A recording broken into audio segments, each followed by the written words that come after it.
Now available at craftingbythepound.com is my 2025 reading journal that is currently on sale as of July 2025. This journal comes with over 100 pages worth of 12-month inserts, reading challenges, journal prompts. It encompasses the entirety of 2025 as I'm prepping for 2026's reading journal. Go ahead and get your copy now. It is on sale. If you would like to get your copy today, definitely head over to craftingbythepound.com and go ahead and get your copy while it lasts. Bye. Welcome back, everybody. My name is Leona, also known as Crafting by the Pound. Thank y'all so much for joining me for another video. And today we'll be actually working on my July 2025 reading journal spreads. Now, the theme for July was blue. Everything was blue. And I had a thought when I was doing the spreads. I was like, the color of the first book cover of the month is the color scheme that I'll go for. So the first book that I read for July was very much blue coded. So that definitely works in me selecting what book theme to go, the color scheme to go for. So as normally with my monthly spreads, which I think has been a minute since I've done monthly spreads, I have to add extra pages. So in adding extra pages, because y'all seeing a whole lot of my face right now and my hair, but you know, it is what it is. So in having to add extra pages, it depends on how many books I read for this month. And I think for the month of July, I read 35 books. And I guess in reading those 35 books, I had to, I think, print out 11 pages, but I think I only used 9. It's like I don't really know until I get into it. Like when I start putting the books down on the page, I don't exactly know how many. So I also had to print out more rating pages and genre pages.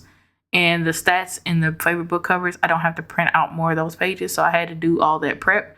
And also, as normally with my monthly reading pages, I like to create a border with the like whatever the month in reads is. So just to have like the top portion be somewhat decorated before I get into the books. So that's what I'm doing first. And then also I've been doing this thing where if I have any portion of the book cover that is still like kind of whole, I like to add them somewhere else on the page so I'm not wasting my book covers and go that route. And I thought it turned out really cute. It just creates it's like a collage. It's like what we used to do, or I don't know if y'all did it, but I know what I used to do as kids.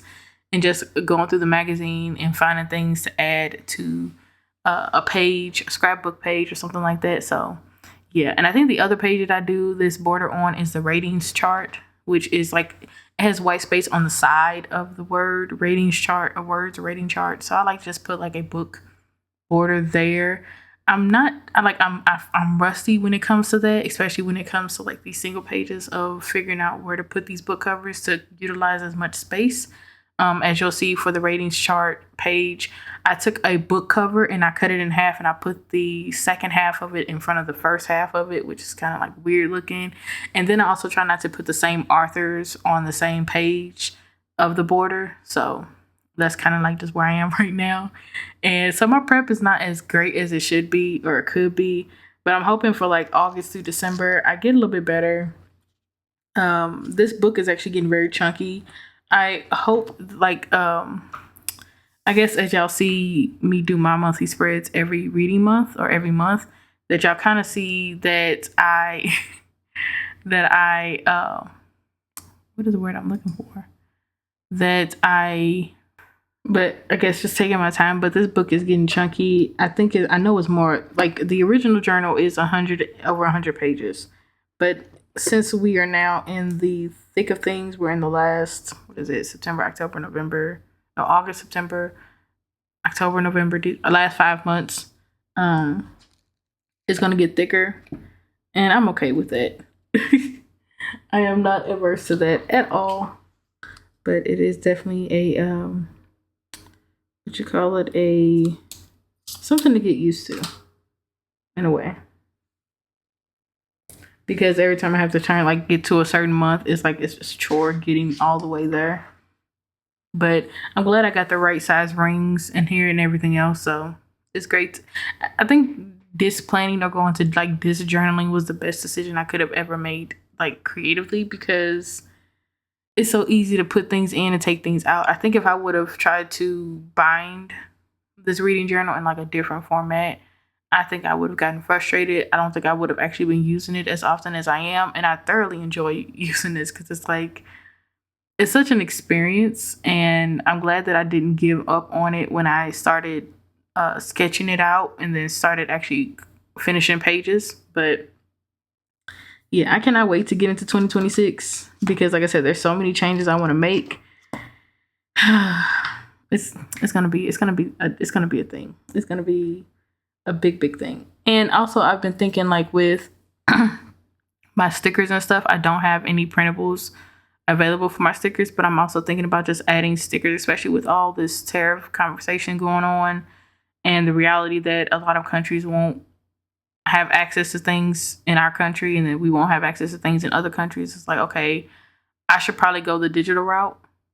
And plus, I'll be able to get products out quicker because I won't have to worry about printing and cutting and shipping things out. I'm not saying that I want to not have to ship things out ever again, but for the time being, I think it's more accessible if I make it digital. So I'm thinking of just converting all of my stickers to digital and just going that route and hoping that eventually, like, I think I'm gonna still keep the physical stickers for those in the US who want to buy stickers and don't necessarily want to purchase and then download it themselves.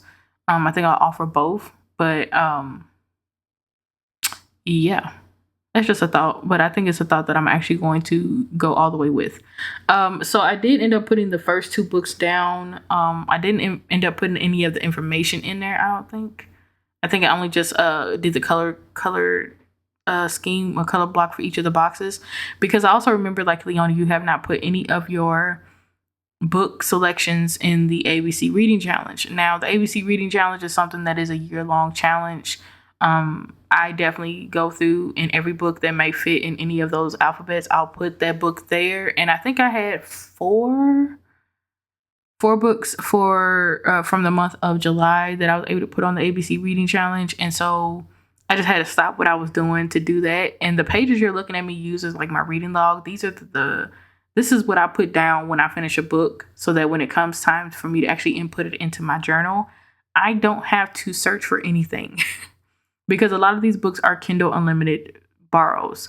And the one thing I do love is, like, okay, so there's a 20 book limit. I don't try to download 20 books at a time, but depending on how big a series is, if I download the entire series, I probably only be able to get like maybe 3 series a pop. And so it's great to write down, once I finish a book, the information and then go through and return it back to the Kindle Unlimited library. And then not have to worry about so much about what exactly to do next. Like, I have on my Kindle Fire, I have the Libby app, Hoopla app, and I have my Kindle. So out of those 3 apps, I'm able to get as many books as I want to read at any given time. And sometimes I don't keep every book that I get off of Kindle Unlimited, because sometimes it sounds good when I download it, but when it gets to a point when I've just probably finished a really good book or a really bad book, and I'm like, I don't feel like this ain't gonna fit me right now, so I'll just return it, maybe to re-download it later down the line, but that rarely happens. But also, after I did the ABC Reading Challenge, I also realized, Leona, you didn't go through the challenges and figure out what books from July that you read would fit the actual challenges you had for the month. Because the thing about my details part, like my key details, is I want to make sure I get the yearly reading challenge selected if that book is part of that challenge, or the monthly reading challenge selected. And I have to go through all that. Then plus I also have to tally up all of the pages I read for that month, and I didn't do any of that. So y'all seeing a background of my prep, or like how I prep everything. And usually I try not to show y'all that, but that's what I'm doing right now. I'm definitely just doing the behind the scenes stuff in front of y'all. So if y'all could just bear with me as I do that, and I would try to come back when I actually start working on the book stuff. So talk to y'all in a minute.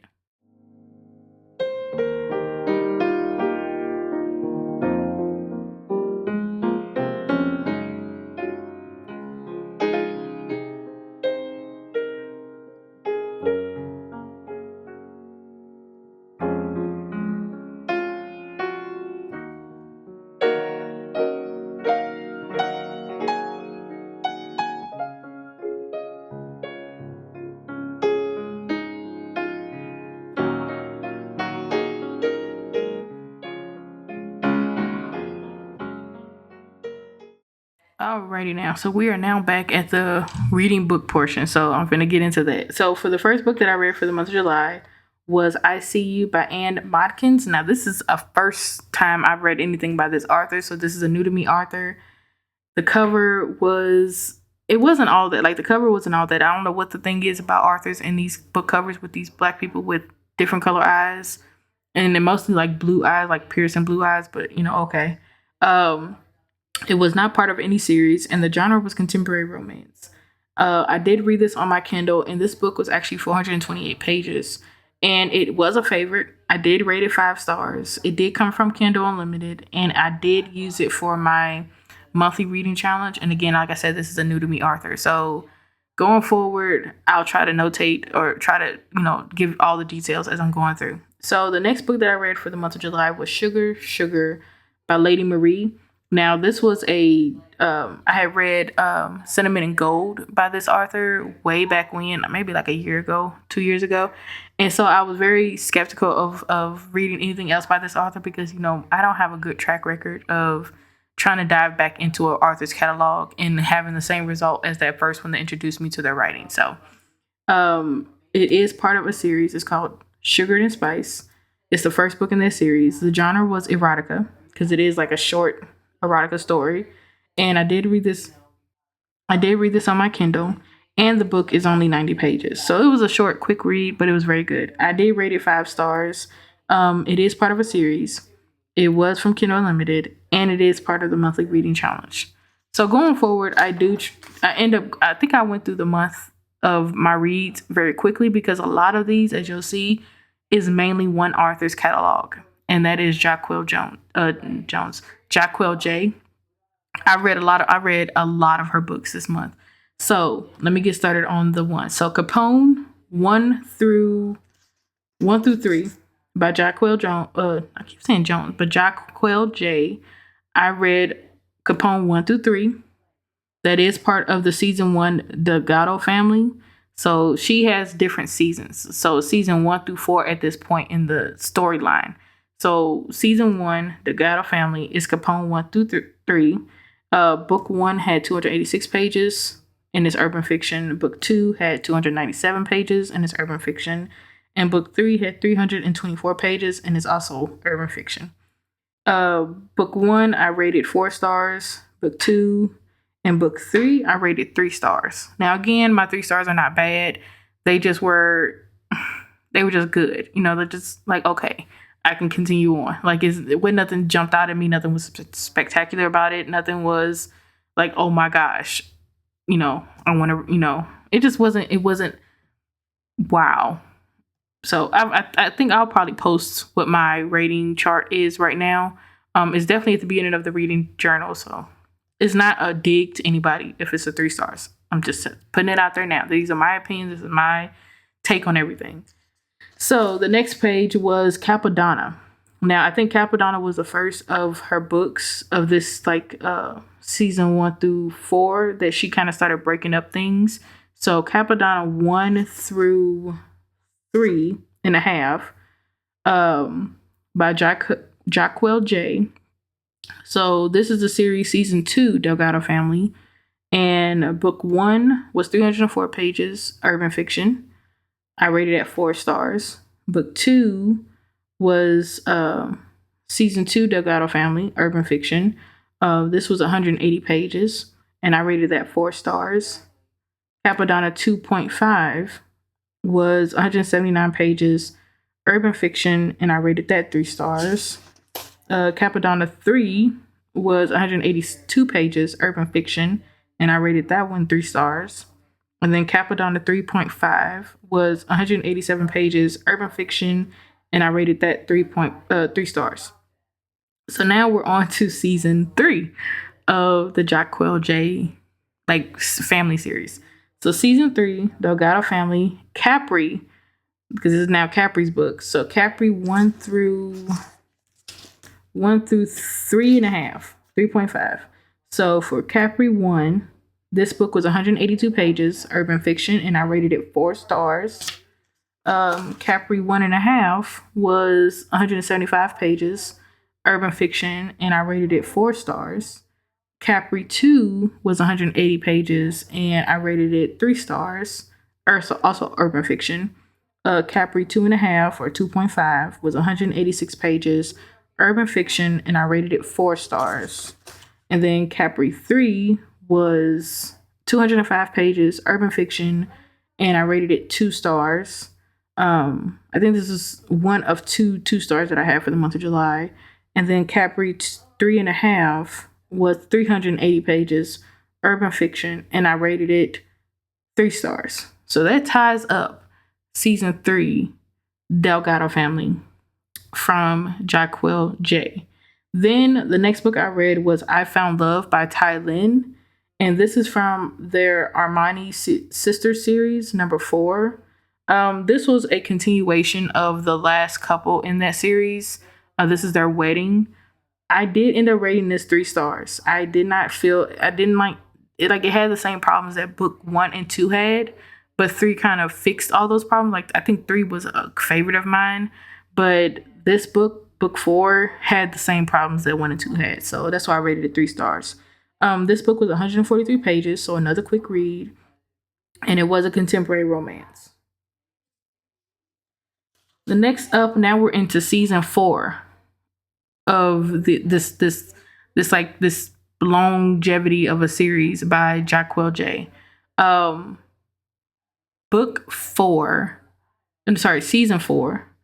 Because I'm also noticing that I was just putting down the book covers. I wasn't actually filling in any of the information, but y'all gonna see it anyway. So, season 4 was Cassim, but it's season 4 Infernal Gods. It's not part of the Delgado family, but it's still part of the same book series. So Infernal Gods is like an adjacent group to the Delgado family. So the Delgado family is still in this series. So season 4, Infernal Gods, I read books 1 through 3. So you have Cassim, book 1, which was 375 pages. This was a favorite, and it was also part of the yearly reading challenge, and it is a motorcycle club or MC romance. Book 2 was 353 pages. It was also another MC romance, and I rated it 4 stars. I rated Cassim, the first book, with 5 stars. Cassim 3 was another MC romance. This one was 472 pages, and I rated it 4 stars. And then I think the next books I read, also still by Jaquel J, and they're adjacent also to the Delgado family series.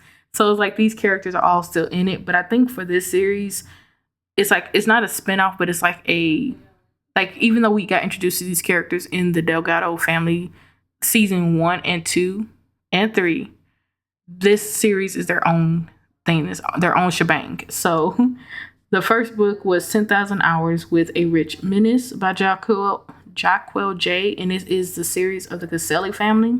This is the first book in that series. This book was 428 pages. It is urban fiction, and it was a favorite, and it was part of the yearly reading challenge, and I did rate this book 5 stars. The next book was Don Caselli by Jaquel J, and this was book 2 in the Caselli family series. It is an urban fiction book, and the book was 423 pages. This was another favorite, but I rated it 4 stars. And I think it was because of the ending, or like, I guess maybe the tug and pull between the 2 main characters. I just felt like that was just overdone or just not necessary. But that's just me.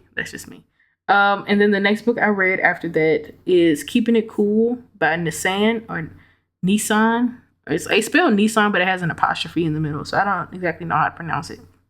This is not part of a series. It is urban fiction, but it also has LGBTQIA plus mentions in it. So one of the main characters, I believe she's bisexual, but that's not how the author characterizes her. So I'm not well versed in that, so I don't want to say that she's bisexual, but for the fact that she had long-standing relationships with women, and then she ended up falling for a man, that gives me bisexual, but I could be wrong. Again, that's just me. I could be wrong.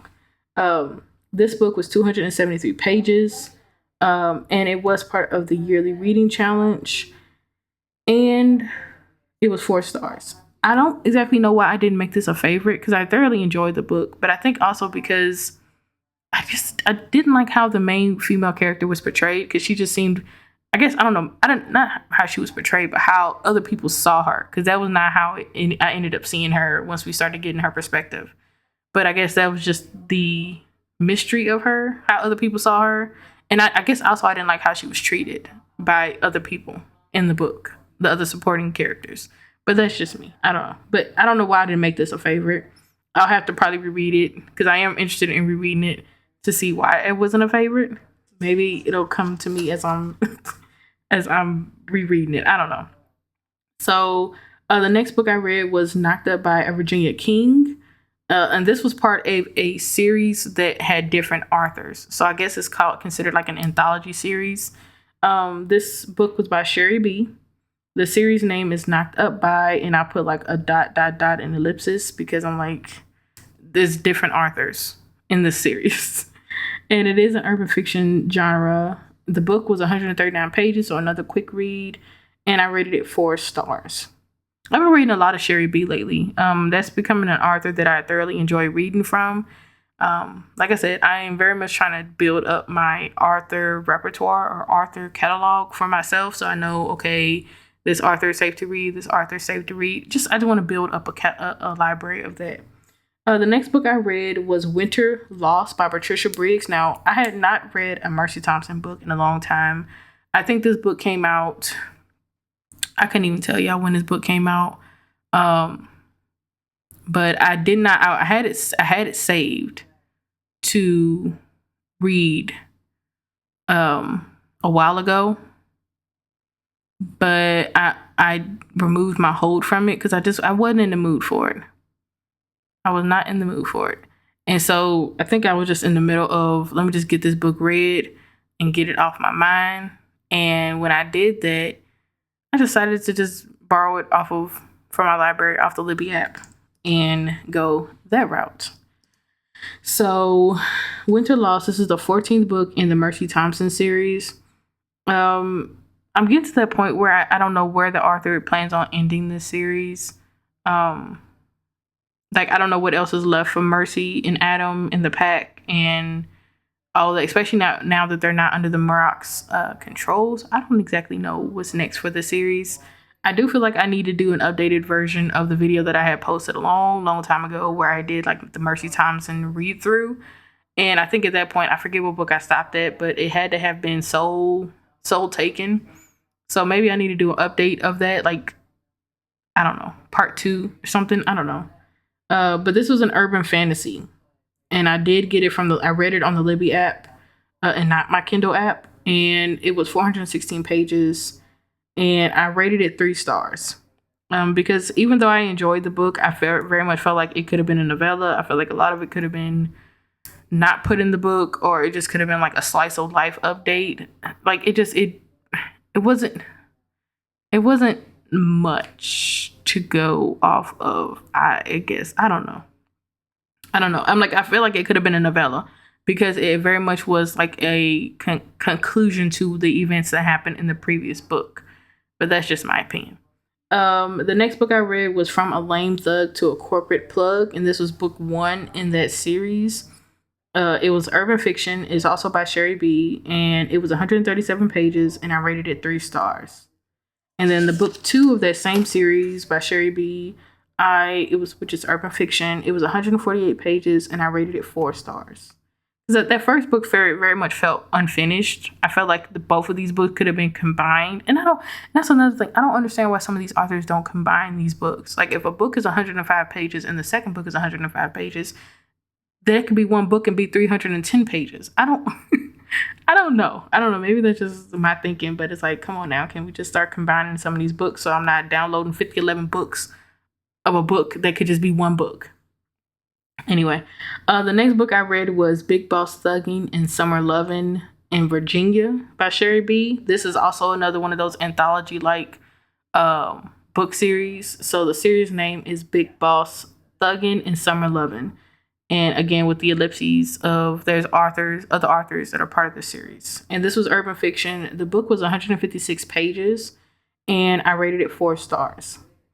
The next book I read is another series. This one is by Kimberly Brown. The first book is Deuce. The series name is the Dillinger Chronicles. This is book 1. Deuce was a very good book. I really liked it. This is urban fiction. This book was 344 pages. This was a favorite, and I did rate it 4 stars. The second book in this series was Maceo, and this was urban fiction. This book was 343 pages, and I rated it 3 stars. The next brother was Smoke, and I think it's kind of cute. Like this father had multiple kids by different women, some by the same women, but it's like the dynamic of this family was very, very good. It was like very non-toxic, but it was just like, it was hilarious. Sorry. It was just it was a fun time reading the series. So Smoke is the third book in the series, and it's also urban fiction. This book was 368 pages, and I rated it 4 stars. And Jada is the fourth book in the series, also urban fiction. This book was 288 pages. I think this was the smallest book out of the whole series. And I did end up using this for the monthly challenge. And I did rate it 4 stars. And also something about Smoke. Smoke also includes a like a stepfather-esque storyline. So that was probably why I enjoyed that one probably more than Maceo and Jada. So yeah. That one was very, very wholesome, like very entertaining for me. Cause I love like a stepfather, single mom, single dad. I like when babies are in books. That's just me. I'm sorry. The next series that I read this for July, which is what I ended the month with, was the Vibe and Million series. So the series name is Vibe and Million. So are the books. So Vibe Million 1 through 3 is by Sha Jones. Book 1 I rated 3 stars, and it was urban fiction, and it was 232 pages. Book 2 I rated 3 stars, and it was 202 pages. Also urban fiction. And book 3 I also rated 3 stars, and it was urban fiction, and it was 220 pages. So that was the last series of the month, and that was also the last 3 books that I read for the month of July. So yay me. So everything after that, I don't think I've ever gone through like every single book that I read. But after that is now we're just in the challenge and stats portion of the month. So for July, for the reading challenge for J, I used Jada by Kimberly Brown. I didn't have a book for you. And it's like, when I think of the books that I don't get to put in my monthly challenges, it's like, okay, Leon, you know what month you're in. Maybe start finding books that you can actually put in these monthly sections so that you're not having to not fill in any other spaces. So I didn't have a book for you. Because for the monthly challenge, I can use the author's name and the book title to fill in the space. So I didn't have a book title nor an author with a U that started with a U. For L, I did Sugar Sugar by Lady Marie. So I used the author's name to fill in that L. I did not have a book for Y or an author name for Y. For number 7, the prompt that I chose to fill in for was a book that took 7 hours or 7 days to finish. And I do believe that was I See You by Anne Modkins. Because that book took me a minute. I think I very much marinated on that book for a while. I didn't want it to end too quickly, so I took my time with it. So that's what I put there for number 7. For summer, I used Cassine, book 2, and I used The Trauma Happened in the Summer. Because I believe there was a kid that Cassine was taking care of. And I know they went to like the beach house or something like that. I'm not sure if the trauma happened there or if it happened at his house. Something happened during the summer. I'm not exactly sure where in the book it happened, but I know it happened in the summer. For the 4th of July, I chose the barbecue event and I used Capone by Jacquel J. Sorry, Cassine is by Jacquel J as well. And I used the barbecue event because in Capone, there was a pew pew out at a barbecue event, which is where Capone and his leading lady met. So, yeah, that's what came to mind. So, for the ratings chart, I think I could say on average the rating was probably 4. I had more 5 stars than I thought I would. Or I had 4. Never mind. I don't know why I thought I had more.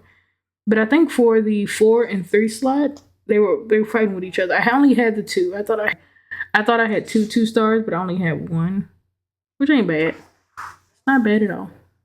And I hate to think that's like my worst rated book, but it kind of is. So yeah. So I only had to use 2 pages for the ratings chart, so it's not bad. And I do want to find like a more cohesive way to do my ratings. And until I figure that out, this is what I'll have to deal with and go forward from there. For the genre chart, I have 4 genres to notate, which was erotica, fantasy, fiction, and romance. And I think out of all the months that I've done my reading journal, this is the most genres I've ever read. And so it was very interesting to see everything. But I guess maybe I want a month where I read all the genres that I have on my selection. But yeah, I like the way this goes. I like the second page especially looked more diverse than the first page. It's almost like it went up to fiction and then it just stayed fiction. Because I read a lot of urban fiction. So that was the most dominant genre of the month of July. I actually had to do 3 pages for this one. Interesting. But I do like how I'm doing the genre chart. The genre chart is so fun to do. It's not even funny. I couldn't tell you where I got the inspiration. I just thought that was what I would do. That's what I'm saying. The sketching part of doing stuff is so important, like doing thumbnails and then translating the thumbnails into a finished product is so important. I never gave much stock in doing thumbnails, but now I can honestly say that it is such a big part of my process that yeah, I can't even really put it into words how important it is. So going to my favorite reads, I have 5 favorite reads for the month of July. And yeah, I thought I had more. No? Okay, maybe not. Okay, so I have I See You by Ann Modkins. I have Cassim by Jacquel J. I have Don Cancelli by Jacquel J. I have Deuce by Kimberly Brown. And I have 10,000 Hours with a Rich Menace by Jacquel J. I've already told y'all which ones were the favorites when I went through all of my readings that I did for July. So yeah, and that last box is X'd out because I didn't have a book for that one.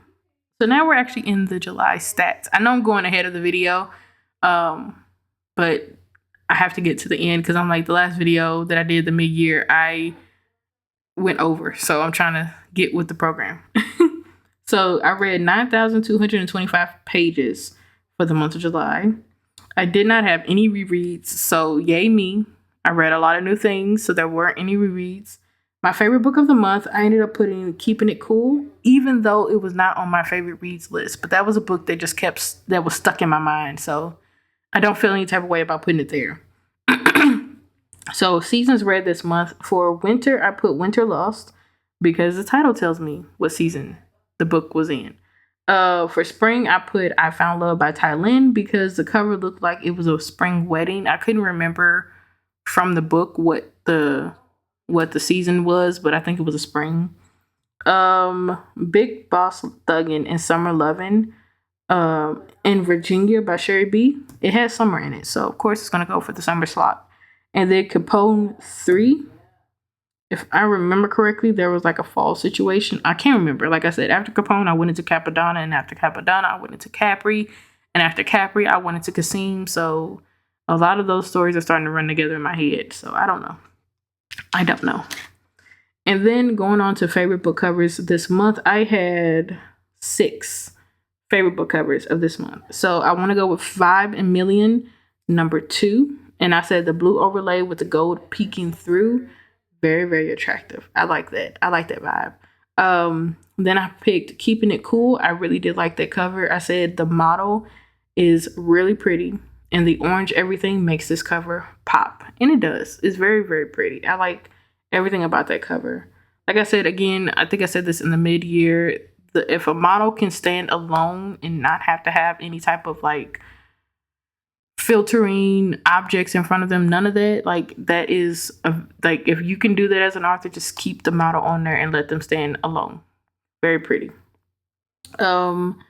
Next was Capri 3 and 3.5. I said the tattered arms against the black backdrop is chef's kiss. And I think this is the only cover out of the Capri season or series that is just their hands holding. And I really love the joint tattoos on the arms. So very pretty. Then I used Cassine 1 and Cassine 2 as the next two covers that I really liked. I think the third one is with a motorcycle, like a motorcycle with a motorcycle helmet on it, I think. And I didn't too much care for that one, but I said for both of these, because I joined them, I said the tats, abs, vibe, and stance are everything. Plus the front and back view are fighting for that #1 spot. And then last but not least, I have 10,000 hours with a rich menace. And I said the vibe, and I did it in all caps with an exclamation mark. And I said it matches really well with the story. And so those are the 6 favorite book covers I have for this month. And if you made it to this point, I thoroughly, thoroughly appreciate you. I'm very grateful for y'all sticking with me with this whole reading journal journey. Uh-oh, I have a page that then came out. How the heck it come out? I don't know. And yeah, it's always nerve-wracking doing something different creatively. But I am thankful that y'all are getting a kick out of these books going forward. And I cannot wait to show y'all, because even though I didn't film the process of my 2025 reading journal, I am very on board with showing y'all, or at least filming my 2026 reading journal creation journey. So yeah. And like I said, if you did enjoy this video, don't forget to like, share, and subscribe. And I hope you have a safe, blessed, and wonderful rest of y'all day. And I will definitely talk to y'all in another video. Bye.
But if you're ever curious as to know what kind of merch I have or what kind of products I have, you can definitely head over to craftingbythepound.com.